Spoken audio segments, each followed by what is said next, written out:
All right. Yeah, man, I thought some great work today.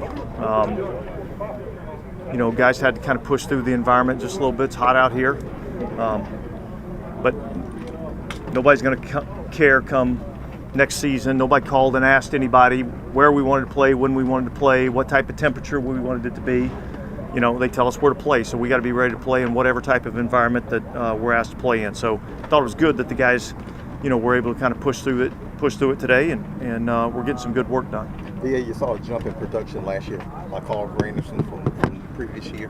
What additional improvements are you seeing this year? Yeah, look, I think, one of the players asked me today, like, what's the next step for me? And I think, I don't think we need to focus so much on what's the next step. It's just continuing through the process, and if you continue through the process and do the things that we're asking you to do, just by the nature of that work, you're gonna improve. And so I think really for Carl, it's just keep coming out here and keep working on your craft and keep doing all the things that allowed you to have a jump in production. It was because of the way you worked. It was because of the way you practiced. It was because of the way you met.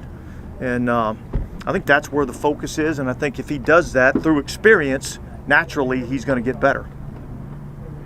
Dennis, what do you like out of Willie Gay Jr. so far? Look, I think the number one thing that stands out, there's two things really that stand out. His enthusiasm and his energy, all right, that stands out to me, and his speed stands out to me. So I think those are two, characteristics that we're going to lean on. Obviously, coming into a new system, he's still learning what he's going to be asked to do, and so there's a little bit of a learning curve with that. But the guy comes in and works his tail off every single day, and has a great attitude about playing the game of football. I'm excited about watching him grow and watching him improve. What's the most exciting part about seeing him line up next to Demario? Two big, fast linebackers. Look, I think, kind of where we're at right now with our, base personnel, having him and Pete and Demario, all three out on the field together. I think that's pretty athletic group. I think it's a pretty good size group, and I think there's some experience and intelligence that goes with that group. Coach, with Demario, you've been around this game a long time. He hasn't missed one game in the 6 years he's been with the Saints. Linebacker's a brutal position. What does it say about him that, he keeps fighting through all this and he just keeps rolling? Yeah, look, I thought last year he was going to miss a game, to be honest with you. I didn't think there was any way he'd make the Jacksonville game. And I think a lot of it is, mindset. And two, I think, is professionalism. I think the way that he takes care of himself, the way he takes care of his body, the way he trains, and the way he prepares, I think allows him, along with some God-given gifts, allows him to be, durable. Hey, Dennis, there's a report that came out this morning about the Players Association trying to get OTAs and stuff moved closer to the actual start of training camp and having more like a ramp-up period. You got any thoughts on? Yeah, look, I don't think they're ever going to really ask me. I think that's going to be something that's going to have to be negotiated with the players' union, and the league. I know this. I know, there's a certain amount of work that has to go into getting yourself ready to play, football games. And so whether that work's done, in the quote-unquote off-season, or whether we push it back, prior to getting to training camp, at the end of the day, we got to get the work done. And so, we'll let that be handled with the league and the Players Association, and whatever they come up with as coaches, that's going to be our job to, adapt and adjust. And if that comes to fruition, then we'll adapt and adjust. When you look at, can I do one follow-up to that? What was your sense historically of why football was different from the other major leagues in terms of doing that? Yeah, I couldn't tell you. Okay. You know what I mean? I don't really have an opinion on that one way or the other. I do think that the game of football is hard to, it's hard to get yourself ready to play the game. I mean, Bobby, when you guys were playing, training camp was 6, 7, 8 weeks long, and guys used to try to kind of play themselves into shape. I think it's harder to do that now, but So I don't know what the reasonings were for it, but if we change, we change. We'll have to adapt. Dennis, when you look like last year, you led the NFL in passes defended, and you see out there in practice today a number of passes defended. What do you attribute that to? I know you obviously on the defensive side of the ball, but why have you all been able to consistently lead the league or be amongst the best pass defenders? Yeah. Well, look, I think our assistant coaches do a really good job of coaching. I think part of our, fundamental, thought process and how we want to defend is we want to contest every throw. So we don't give up a lot of, easy completions. A lot of what we do, we're trying to match routes within our zones, and so we're trying to stay close to receivers. And if you're close to receivers, then obviously you have an opportunity to have some pass deflections and things of that nature. So I think part of it is the way we coach it. I think it's kind of our style, and then obviously we've got some good players doing it. Dennis, going back to the linebacker conversation, having all three of them, Willie, Pete, and Demario, how much will that impact your staying at the base compared to going to the linebacker? Well, look, here's the reality. We don't necessarily control that, on defense all the time. A lot of what we do is dictated on the personnel that the offense is putting out on the field, and so the more athletic they get and the more fast players they put out on the field, typically we play a matchup type of game. And so, I think we'll have to see as we, go through training camp, we get a little bit better feel for all the things that Willie can actually do, and then we'll evaluate, how we want to deploy our guys based on what the offense is doing. Are Constantino and Shepard dealing with injuries, or is that they're just not here because of the voluntary thing? No. Tano tore his Achilles in the offseason, so he's going to be out for a little while, and so he won't be ready for training camp, and then we'll see how long that takes for him to recover. But no, Nathan Shepard's dealing with a family issue. And then were you asked about Jamal already? Jamal Williams? He was out here today. Yeah. I don't know what's the question. Oh, sorry. Were you asked about him already? If you were. No. Okay. Sorry, I was late. Just when you look at his, he was a 1,000-yard rusher in Detroit. Didn't have the year maybe he wanted last year. What did you kind of think attributed to maybe his individual decline? Okay. Yeah. Look, I think probably we probably didn't do as good a job of utilizing him as maybe we could have, and yet. Look, I think our focus is how do we incorporate him into what we're doing now, and how do we utilize him this year, try to get him involved in the offense, both from a run game perspective and a passing game perspective. I think there's a lot of things that he can do. I think he's a tough downhill, point of attack runner, and I think we got to put him in those situations to let him have success doing that. And so. And look, I think part of it is I think we've got to do a better job, up front. I don't think overall we ran the ball nearly as well as we needed to last year, and so that's an us thing, and we've got to get better at that. And I think that's been a point of emphasis for us. Piggybacking off of playing better up front, how do you see development going a week later with Tony on the left and Trevor on the right? Yeah, look, I think they're both improving. I think. Both of them are still a long way away in terms of where we need to get to. I don't think they're,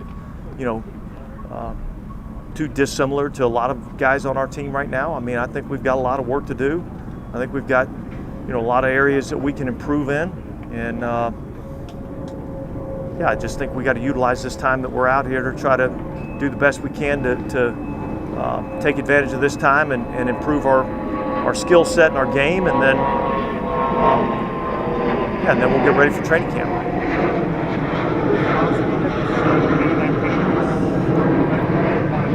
Yeah, look, I've seen a couple plays, certainly, and now it's about getting it consistent, and I think that's that's kind of where we're at now. Is like, okay, I've seen it a couple times now. How do we get it more consistent? And that's kind of what we're looking at. sorry if this is dumb, but with Chase and Cam both being out because of injuries, how valuable are these reps for a guy like that? Yeah, I think anytime you're a young player and you get an opportunity to get reps, they're all valuable. And so, yeah, I think that's huge for these guys that,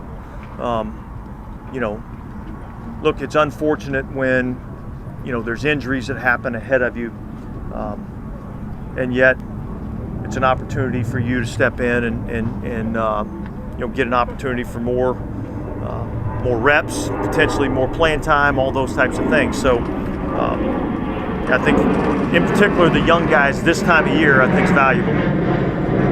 Dennis, when you look at like the utilization of Taysom Hill and how in the past you said, well, I want him available in December and not like overusing him like come the beginning of the season, whatever. Is there a particular number, different type of offense? And it's not like at the point in the career, it's not like we're trying to save him or anything. Yeah, no, I think it's a good question. I don't know that there's a particular number that we have that's like, okay, this is how many plays we want, this is how many touches we want. We're probably looking a little bit more at collisions. You know what I mean? Like how many points of contact does he have? And you want to try to minimize those as much as you can and make sure the ones that we're getting are meaningful, plays. And so I think that's really, what we're looking at. And I think, right now in a new system, our guys are kind of figuring out, okay, what can we do with him? How can we utilize him? What are all the different things that we can ask him to do? And look, quite frankly, there's going to be some times where to utilize him the way that we want to utilize him, he's probably going to have to do a little bit of dirty work. And that's just part of the, cost of doing business, I guess.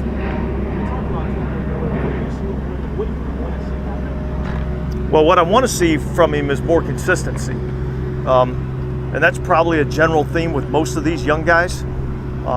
I've seen burst and explosiveness. I've seen, the ability to make people miss.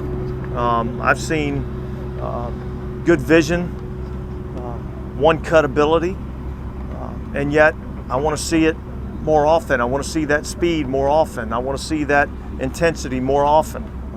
And so I think that's where we're at with a young player. Hey, Dennis, going back to Tano, you think is it too early to say if you have a chance to make it back in time for the season? No, I think he won't be ready for the beginning of the season. No, but I think, I think there's a chance he could be back at some point. With all the motion on offense, obviously it's something that's being incorporated early. Is it helpful for a defense as you get to work against that every day? Yeah, I mean, I think it's been incredibly valuable out here in these practices. We're seeing a lot of stuff. And look, quite frankly, we saw the same plays for so long. You kind of knew exactly what to expect every day that you walked out here to practice. And so not only for the players, but the coaches also, like we're all having to come out here and really have our thinking cap on because we're seeing a lot of new things. We're seeing a lot of different stuff. And I think that's going to, be very beneficial for us as we, get work on it now into training camp and as we start the regular season. Dennis, you guys brought in so many receivers, but how much can this pass, how much can you get out of a guy maybe like Chris Olave who still is young and has potential to grow? What would you do for him if you take? Well, I think our expectation is that we can get a lot more out of him. I still think we can still be better in the contested catch situation. I still think there's a lot of run after catch situations that we can improve on. Just that consistency, play in and play out. I think there's a lot of things that he can improve on, and quite frankly, those are our expectations. Because we feel like he's got a chance to be a really, really good receiver in our league. And so that's the standard that we're going to hold him at. And I think that's the standard that he's going to hold himself accountable to. One more on Tano. Just could you put his injury in perspective in terms of how you viewed his contributions last season and what you hoped for him this year? I can say that he's been a valuable part of what we, do defensively. I think there's some versatility in terms of the things that he can do in terms of playing, on the edge or even moving into the interior. So, and you look at a guy that's worked extremely hard like he has. you know, it's unfortunate that happens, but you know, he's on the road to recovery. He's going through the rehab process. He's going to work as hard as he possibly can to get himself ready to get back out there as soon as he can. So when that is, I don't know. Do you remember when that happened by chance? It was in an off-season drill and in like a running drill in the indoor. And then Rashid Shaheed, was he? Did you already answer? Was he voluntary? He's got an illness. All right, thanks guys.